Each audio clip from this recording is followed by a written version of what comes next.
À présent, nous allons passer à une étape un peu délicate mais importante qui est la colorimétrie. Alors là, je vais pas trop m'étendre malgré tout sur le sujet. Je pourrais y passer vraiment des heures et des heures à expliquer ces éléments. Bon, il faut savoir qu'il y a des couleurs dites chaudes, il y a des couleurs dites froides et il y a des couleurs qui se disent complémentaires. Je vais pas rentrer trop dans les détails, mais l'idée c'est qu'il va falloir surtout travailler sur les teintes de jaune et de bleu, les couleurs un peu chaudes et les couleurs un peu froides, et définir un petit peu quel univers colorimétrique on veut garder, on veut avoir. Alors pour ça, dans les effets vidéo, dans correction colorimétrique, on a un truc qui s'appelle correcteur chromatique tridimensionnel. On va cliquer dessus, on va glisser sur la vidéo. Ça va nous ouvrir ce petit élément correcteur. On va ouvrir la vidéo bien en grand avec donc plusieurs éléments. Le premier c'est la teinte pour les couleurs sombres. Alors pour ça on a un petit curseur qui nous permet de sélectionner la teinte que l'on veut donner. Par exemple là je suis plutôt dans les rouges.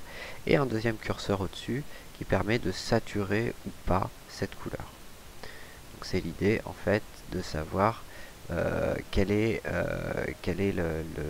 la teinte que l'on veut utiliser pour les couleurs donc très sombres et la saturation qu'on va donner à ces couleurs là. Donc l'idée est relativement simple. Ici on va tout simplement essayer de travailler peut-être sur des sombres plutôt bleus. Voilà. Tac. Je vais saturer légèrement.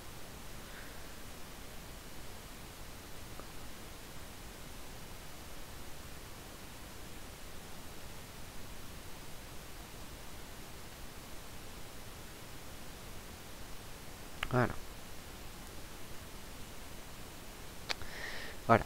Ensuite, on va avoir les tons moyens. Alors, les tons moyens, ici, c'est toutes les tonalités de couleur moyennes, c'est-à-dire tous les gris, grosso modo. Donc ça, c'est ton moyen, on va pouvoir, pareil, leur donner une teinte.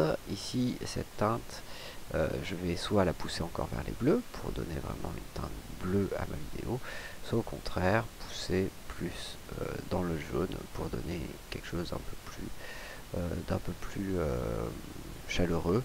Donc ça fonctionne exactement pareil.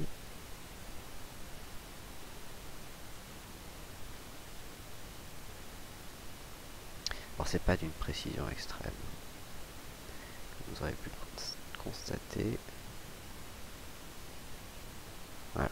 Néanmoins on pourra revenir ici sur ces éléments là, dans ces trois choses là. Pour l'instant je positionne à peu près ce que je veux en termes de colorimétrie. Et enfin on a les tons clairs, c'est-à-dire toutes les couleurs donc vous voyez blanches de mon image.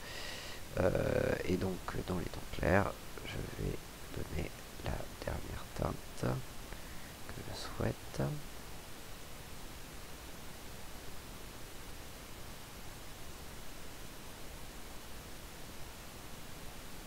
Voilà.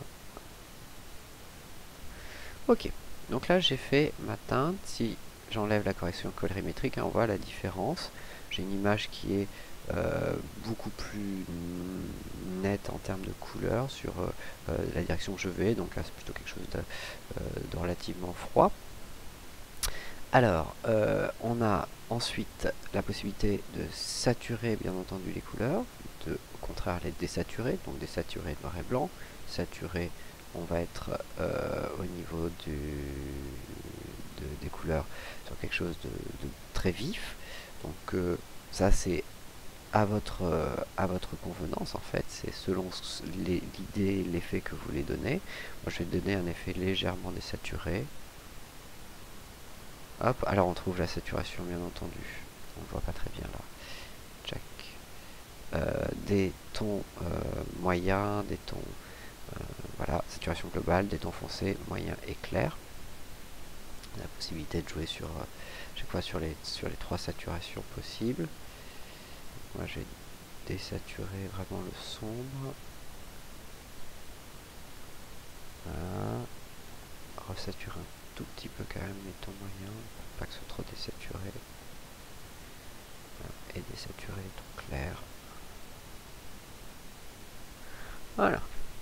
Ensuite, on a une deuxième correction colorimétrique, on s'en fiche un peu. Là, on a tout à l'heure ces éléments-là. On peut revenir de manière précise là-dessus.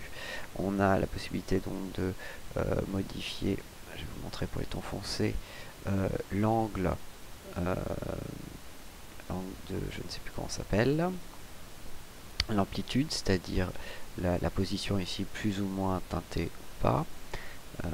L'amplitude donc, le gain c'est la partie qui était jaune qui permet d'augmenter pareil là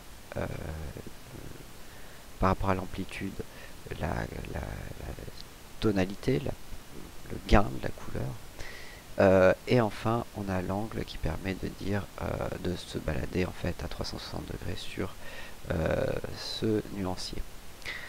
Voilà, et ça pour les tons foncés, les tons moyens et les tons clairs. Donc ici on peut revenir vraiment sur tous ces éléments de manière précise. On regarde un petit peu la correction colorimétrique, ce que ça fait quand on décoche et quand on coche. En effet, on voit qu'on a changé malgré tout un petit peu d'univers. Je vais forcer un petit peu la désaturation, finalement je trouve que c'est un peu trop saturé encore. Voilà.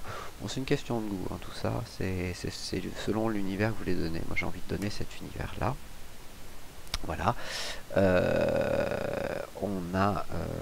On aurait beaucoup de choses à dire hein, sur la correction colorimétrique, mais grosso modo, voilà un petit peu comment ça se passe et comment il faut travailler. Il faut travailler vraiment patiemment, scène par scène normalement, pour bien faire les choses, afin d'obtenir le rendu le meilleur. Voilà. On va passer à la suite des événements, à savoir le générique.